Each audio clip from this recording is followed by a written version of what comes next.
Navigating the United States private health insurance landscape can feel like an endless morass of complexity. From employer-sponsored health insurance plans to the Affordable Care Act marketplace, from premium tax credits to calculating your modified adjusted gross income. Today, we will discuss the keys to understanding private health insurance. Spencer, today we get to dive into a fun topic. Now, one caveat. We are recording this on October 23rd. The federal government is currently shut down, and they are negotiating about the key piece of the shutdown is the enhanced premium tax credits within the Affordable Care Act. And so just know, as we are recording this, we are in the midst of some uncertainty, and we are going to try to give you the best guidance as possible. We don't know where these enhanced premium tax credits are going to go, the premium tax credits. There's a lot of negotiation on the table. So we're going to try to walk through what are some of the key pieces of private insurance, as well as we're going to dive into some of those premium tax credits, assuming that they're still going to be around. Again, take this with a grain of salt because everything could change tomorrow. The other piece is we are not healthcare providers. We are not health insurance specialists. We're not health insurance agents. So always talk to your health insurance provider, your insurance provider. For clients, if you want to work with Move Health, talk to them about your specific situation. But when we think about the health insurance landscape, one of the big questions that we often get from clients, especially as they're nearing retirement, is what am I going to do between the time that I retire and the time that I get Medicare? So Spencer, you want to walk us through some of those fears that clients have? Clients have that question of what am I going to do with health insurance as I get into this period that's I'm in limbo. And you've really got 5 options. One option is you stay with your employer. We want to give clients options of moving away from that, obviously. Now, COBRA for a lot of employees is an option for at least a period of time. It may be 18 to 36 months. You can keep your employer's health insurance. We'll talk about that a little bit more, some of the caveats and the expense of it, which is quite high. Yeah. Another piece would be you could go to private marketplace or private plans. So those vary in cost and benefits. You can explore those. A fourth piece that we'll really be diving into today will be the marketplace plans and the subsidies that we want to look at. Now, as you said, we're only really looking at the negotiation piece being the extra subsidies there. It's not as though the marketplace plans are going to disappear. They're written into law. That's not a point of contention in this budget negotiation. It's just the extra amount there. So that would be another piece. And then the final piece that people could look into would be some kind of a health cost sharing type of network that we see in some faith-based communities that have sprung up more. So a lot of different pathways that you can really go and explore here, and we'll dive into each one. Great. Okay, so what we'll do is we're just going to unpack some essential healthcare terms. I think because some of these can get forgotten pretty easily. And so we're going to just talk about what is a premium, what is your deductible, what is co-insurance cost, so that we have at least a foundation. And so when we think about a premium, this is the monthly payment that you pay, whether it's out of pocket or it's paid in part by your employer. So this is the payment that you pay to maintain coverage, regardless of healthcare services that you use. Your deductible is often what you are writing checks out of your pocket, and there are certain limits, certain thresholds. Typically, the higher the deductible that you have, the lower premium that you pay. Versus if you have a really low deductible, you might pay a higher premium on a month-to-month basis. So there's a little bit of a difference here. But typically, once you hit the deductible, then you go into a place where you are having things like co-insurance, where the insurance is covering a little bit more, but you're still liable for some costs. This is typically some sort of a ratio of 20%. So if your bill is $1,000 for surgery and there's a 20% co-insurance, you may only pay $200 for that. And then you've got out-of-pocket maximums. So this includes your deductibles, co-payments, co-insurance, all of these things. Typically, once your out-of-pocket maximum is hit, then the insurance covers everything. Now, there's always going to be sneaky get-arounds that insurance companies work to do. So if you go to an out-of-network provider, maybe even though you've hit your out-of-pocket maximum, insurance may not cover it. So always be making sure when you do any of these things, when you go see a provider, talk to them. Hey, are you in network? Are you out of network? You can always get a quote from the provider to say, hey, if we run this through insurance, this is what your cost is going to be. Because we're out of network, or because maybe the hospital is in network, but the doctor is out of network. Mhm. There's always these things. So talk to your healthcare providers before just taking any action. So these are just the basic terms. Well, and you don't get to count elective procedures. I mean, I'm 46 now, so I'm getting all these lines, around my eyes. So I can't have a facelift and count it towards this out-of-pocket maximum either. So there are some of those things, whether it's out of network or if it's an elective procedure or some of these things that we do have to bear in mind. Obviously, most of our clients, they understand these components, and the promised land is ahead. Medicare at age 65, for most of our clients, they recognize that their premiums are going to be less. Mm-hmm. Part B, Part D, supplement typically will be less, and their out-of-pocket maximums will also be less. So the amount that they have to pay. So it's a different framework than typically what an employer-sponsored plan or certainly the marketplace would offer. But there is hope that, again, those costs will go down, and that is a nice benefit. Absolutely. Okay, so we're going to shift now and start talking about the different types of private insurance plans that we can get. First, we've got employer-sponsored plans. We're going to spend a little bit of time here, but really the vast majority of the time we're going to talk about private and marketplace plans. Sure. So when we think about employer-sponsored plans, there's a lot of benefits to these. Mm-hmm. When you have a group rate, typically the premiums are going to be a little bit lower. Your employer may pay a significant portion or the entire portion of the premium. Your coverage can be a little bit more robust sometimes. They may offer health insurance or health savings plans, eligible plans that they may even help contribute to. So there's lots of benefits to employer-sponsored plans. You also have some downsides with it. You have COBRA. So once you leave, your health insurance cost may go through the roof. So typically with COBRA, there's a specific time frame, depending on whether you are the employer or the employee, or you're a spouse or a child. It could be 18 to 36 months of coverage once you leave that employer. But your premium goes from maybe really small to 102% of your total cost, because you have your total cost of the premium and then administration cost as well for the employer. Well, and that's just basically the idea that once you leave the institution is no longer paying any part of that health insurance. So oftentimes the total health insurance, let's just say it costs $20,000 for a family, but they've only been paying half of that. They've been paying $10,000, through work. Well, now that you have to pay $20,000 and even a little bit more for that administrative expense, now you really feel it. It's that full cost of health insurance that's tough. Right. So when we think about health insurance, especially for folks nearing retirement, just like you said earlier, if your primary fear is that you're not going to be able to afford health insurance, well, let's take a step back and let's actually look and see, okay, what are your opportunity set between when you retire and age 65?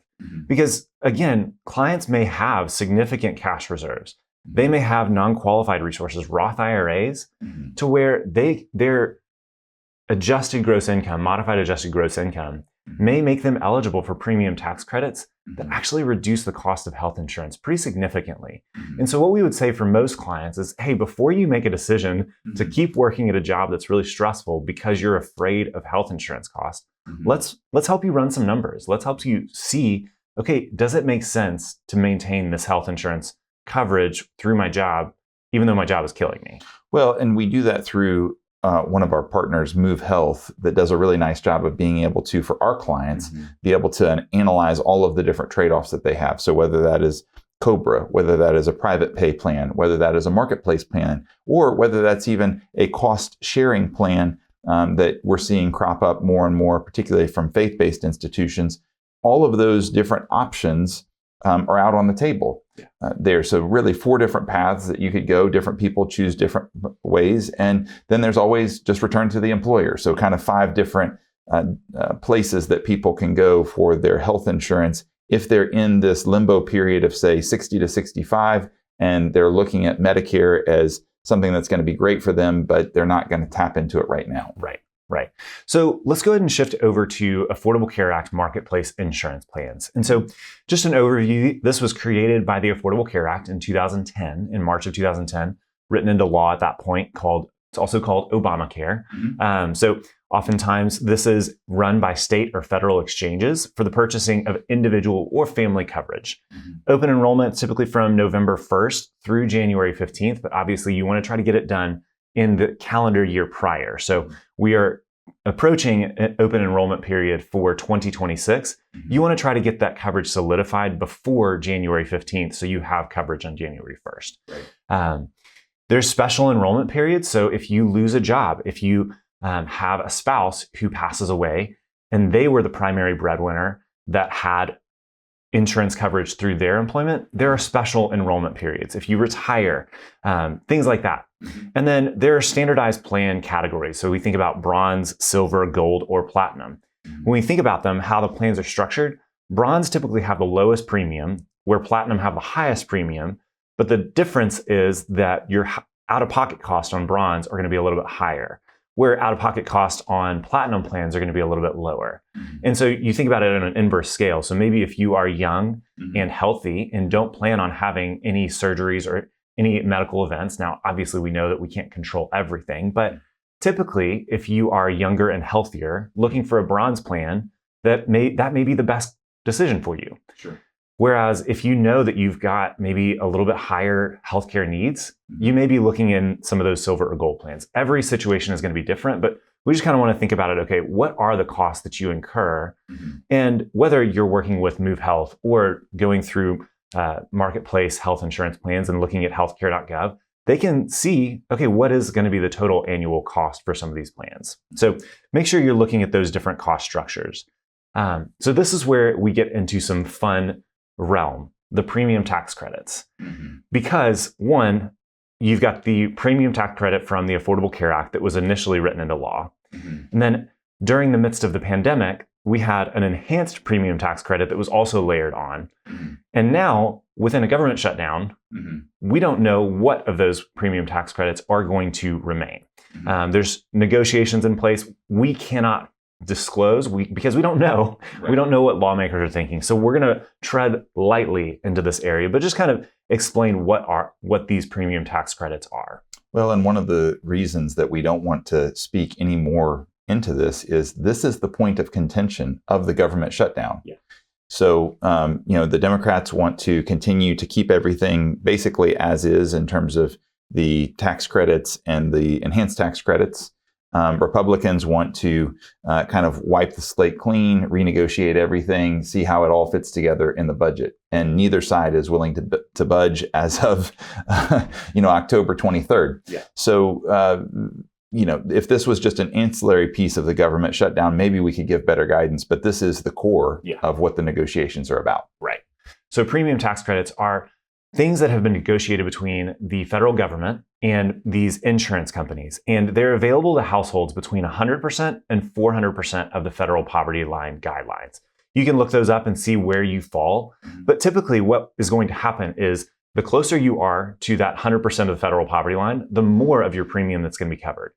And as you get closer and closer and closer to 400%, that premium tax credit goes away a little bit more. You can have eligibility for a premium tax credit, even if you have health insurance through an employer-provided plan, if it's unaffordable. And the unaffordable plan is considered more than 9.5% of your household income. And so there is a little bit of nuance here. Again, we are not insurance providers. We're not insurance professionals. Take this to someone, whether it's Move Health or an insurance agent that you can talk to openly to see, okay, what are the best opportunity sets for you. But the reality is these premium tax credits, they're based on your modified adjusted gross income. So this is your adjusted gross income plus tax exempt interest plus your gross Social Security. So not the untaxed portion, the gross Social Security portion. So we want to make sure that if you are, maybe your spouse is receiving Social Security, maybe both of you have decided to claim early and are receiving Social Security at 62. This is on the gross amount, not on just the taxable amount. And just for frame of reference here, we oftentimes will be working with clients to help modify their level of income there to get within these guidelines. So it's not uncommon that we might have clients that have saved really well for retirement. They may have a couple $1 million saved for retirement, some of that in non-qualified resources, and they may not have claimed Social Security. And what we can do is have them just take distributions from those non-qualified accounts. And again, 100% of the federal poverty level with a two-person household is just over $20,000. Yeah.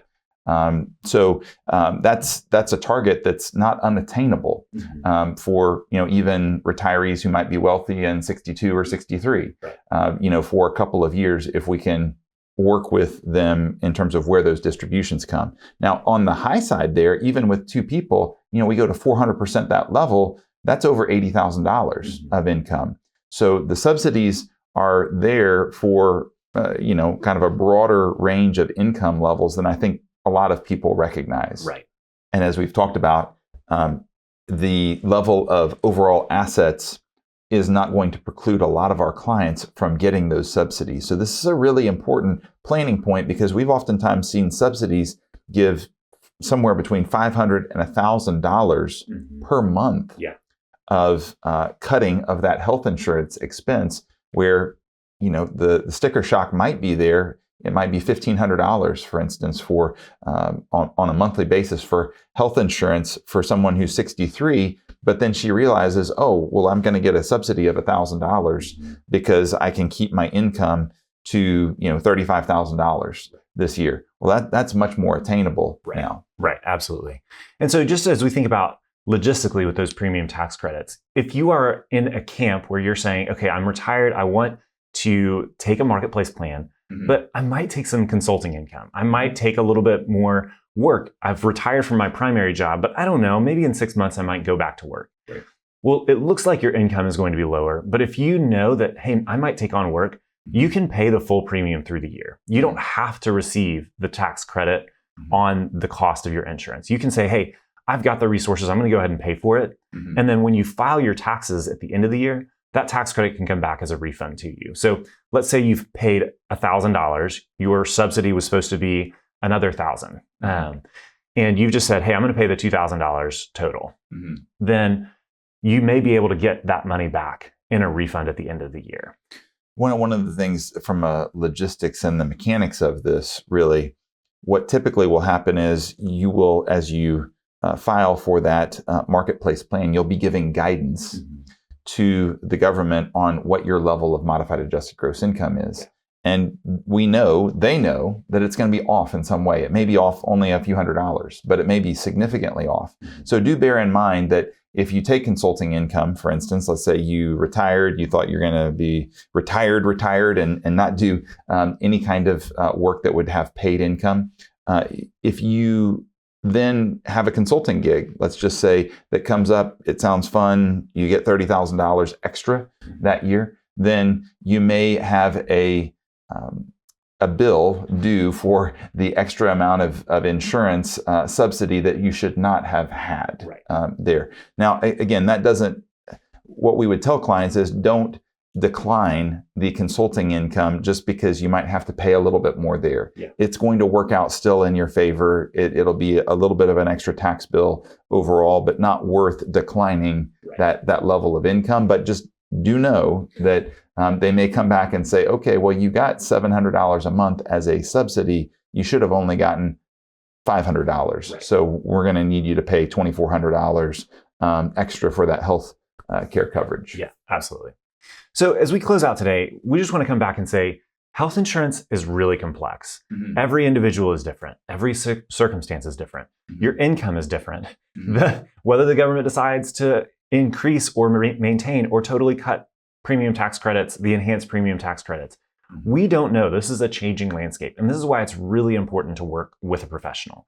So our recommendation, as you are looking at this, if you are confused, clients, feel free to reach out to us. We'll connect you with Move Health. If you are not connected with us, make sure that you're talking to licensed insurance agents that you trust, that will give you good guidance. Because at the end of the day, you want the best opportunity for good healthcare coverage for your specific situation. With that, we hope you enjoyed this episode, and we'll see you again next time. Take care. If you like these financial planning videos, please share with a friend, and if you have questions, go to our website at SiriusRetirement.com. This content was provided by Retirement Planning Services. We are located in Knoxville, Tennessee. You can visit our website at SiriusRetirement.com. The information in this recording is intended for general educational and informational purposes only, and should not be construed as investment advisory, financial planning, legal, tax, or other professional advice based on your specific situation. Please consult with your professional advisor before taking any action based on its contents. Advisory services offered through Retirement Planning Services, LLC.